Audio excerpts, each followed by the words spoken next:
Hello everyone. I welcome you all to this session to discuss the concept of virtual memory. In the previous session also we have discussed virtual memory where we have seen all the levels, different levels of memory hierarchy and how the memory address from one level to another level varies and how the data transfer happens from one level to another level. Now as a continuation of that we will just move on to contiguous memory allocation and non-contiguous memory allocation. So whenever there is a request from the user process, the memory can be allocated either in the continuous fashion or in the non-continuous fashion. And when it is going to be non-contiguous, then we have two different techniques there. One is called as paging. Another one is called as segmentation. In paging, we are going to divide the entire memory into fixed pages. Whereas in segmentation concept, the memory is going to be divided into varied sizes. So fixed partition means paging, and if it is varied partition, it is segmentation. Now, if you just observe this, here we have this concept of main memory, which is divided into so many units, so many partitions, and each partition in the main memory is going to be referred as frames. Whereas if it comes to secondary memory, again the secondary memory is also going to be partitioned into different units, and this each unit in the secondary memory is going to be called as a pages. So one unit in secondary memory is referred as pages, and the same unit available in main memory is referred as frame. And one important point to be observed is that the frame size and the page size are going to be always equal. Now we will just to see how actually the memory is going to be referred in terms of addresses. In the previous discussion, we have talked about logical address and virtual address. Logical address is nothing but the address generated by the CPU for its reference, whereas the virtual logical address can also be called as a virtual address. And that information, whatever we are referring to, it might be available in any of these memory levels. If it is available in any one of the physical level memory, then it is going to be called as physical memory. We will just see how this address is going to be translated into logical address, how it is going to be translated into physical address with the help of this diagram. So if you just observe this diagram, I think here we have the partitions, and already we have discussed that the memory is going to be having different partitions, and in the memory hierarchy we have discussed, maybe just we will just see this diagram here. We have the CPU, we have the concept of CPU, okay, and inside CPU we will be having the registers, which is going to be in the lowermost level, and the next level of memory is going to be cache memory, and this cache memory can be level 1 cache, level 2 cache, level 3 cache, and then the next level will be the main memory, which is going to be huge in size compared to cache memory. So this is going to be the main memory, and then the next level of memory is going to be the secondary memory. And secondary memory, when you compare the size, it's going to be still more huger than the main memory. And then after the secondary memory, we also have the concept of virtual memory. So this is going to be the overall hierarchy of the memory. And as far as the secondary virtual memory is concerned, the size is not bounded, so we have unbounded size, okay. It is not a fixed size. Now, whenever the CPU wants information, it will refer in the registers, or it is not there, it will refer to the next level, like this. It will keep moving from one level to another level. Instead of virtual memory, we can also have multiple secondary devices. Now, each memory is going to be partitioned into different units, and each partition is going to be called as different units. Suppose, for example, if we consider secondary memory, the secondary memory is going to be partitioned, and each partition in the secondary memory is going to be called as pages. And when it comes to main memory, each partition is going to be called as a frame. And when it comes to the cache memory, the group of locations inside this is going to be called as a block, okay. And then when it comes to registers, it is going to be line. So if you take pages, the pages can contain so many words, so many words can be there in a page. Similarly, in a frame there can be so many words, okay. And if you take cache memory, there could be so many lines. So the number of words inside this cache memory, this is going to be called as line. So you have to understand the basic unit of reference. And in registers, it is going to be called as a word, okay. So if we just to recollect again, the secondary memory divided into so many pages, and each page is going to have some group of words. Similarly, main memory is going to be identified with frames, and each frame is going to be collection of words. Collection of words. When it comes to cache memory, each word is going to be called as a line, and collection of such lines are grouped together to form block. And then coming to registers, each location is going to be called as one word. So this is going to be the basic unit. And as a user, when we write the program will be available in the secondary memory, and all the addresses that is going to refer to the secondary memory or to the virtual memory is going to be called as a logical address or virtual address.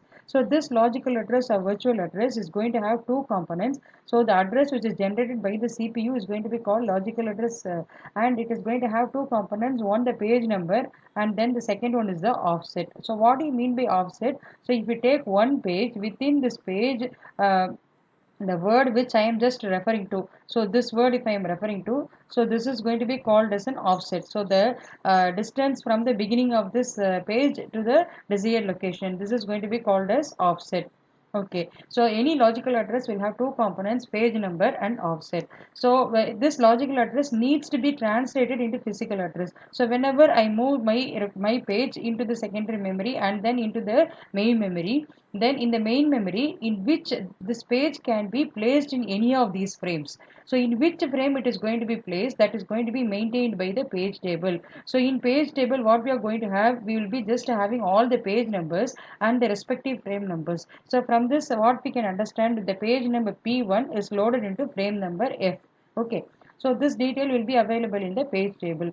Now we have to convert the logical address into physical address. As I already told, logical address is having two components, page number and offset. In the same way, the physical address also going to have two components. One is a frame number, another one is the offset. So whatever is the offset we are having in the logical address, the same offset is going to be copied. Why? Because we already know the frame size and the page size is going to be the same. Since these two sizes are same, if I take a particular line in one page, the same line will be followed in the frame also. So due to this reason, the offset is going to be the same. So I am going to copy the offset as such. Now my reference pattern is going to map the page number with a frame number. So the mapping of the page number to the frame number is available in the page table, and I have to search through this page table, and wherever I find this page number 1, the respective frame number is going to be taken and it is copied to form the physical address. Now as such, if you take the memory, there could be so many such page tables available. So my required page number, whether it is available in this page or another page, that is going to be decided by the page table based register. So as the name implies, this page table based register will always hold the starting address of the page. So if my page number is, suppose for example, if it is 17, and if this page table based register is not going to have this 17 as a starting address, then I will just look into the respective page table based register. Each page table based register will have the respective starting page available in that page table. If this page table is not going to have this information about the page number 17, then I have to look into the next page table. So each page table will have its own starting address, and that starting address will be loaded every time into the page table based register.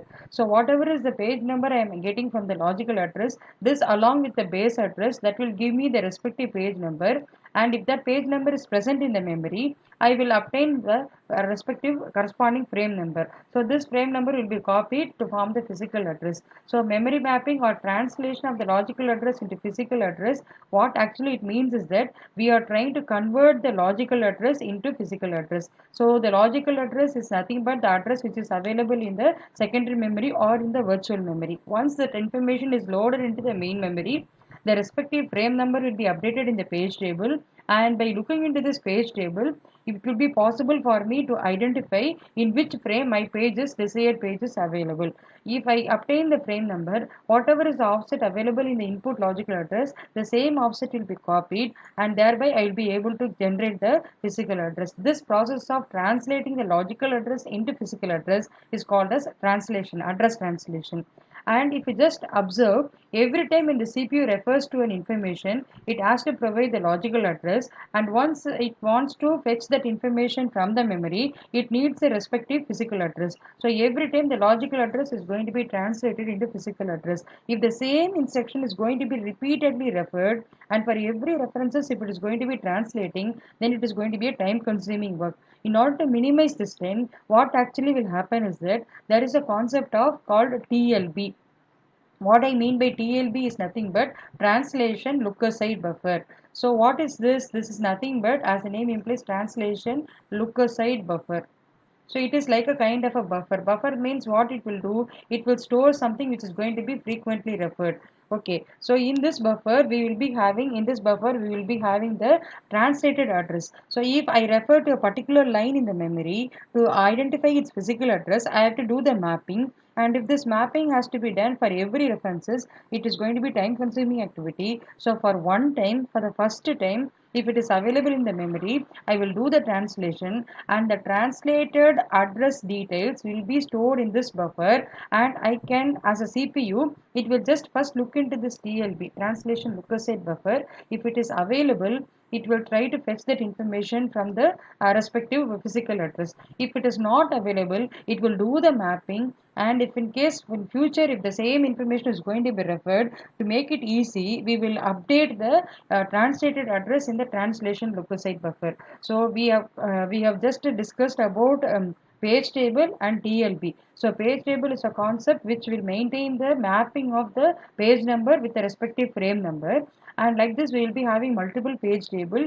Each page table will have some starting address. That starting address will be updated in the page table based register. So to locate the desired page, I have to add this base with the logical page number available in the logical address. That will give me the respective page number. If it is there in the memory, I will be able to get the frame number. If it is not there in the memory, it is going to be called as a miss, which is otherwise referred as page fault. I think that we have discussed in the previous class itself. So in this session, we have just identified how the memory address, logical address, is going to be translated into physical address, and how actually this mapping is going to happen with the help of the page table. And we have also introduced the concept of TLB, which is going to be an important and frequently asked question, translation look aside buffer. As the name implies, it is a buffer which is going to store some information which is going to be frequently referred. That information is nothing but the mapping of the logical page number to the physical frame number. That mapping information will be made available in the TLB, which can be looked ahead in order to do the translation. So this completes the discussion of this virtual memory part 2. Thank you.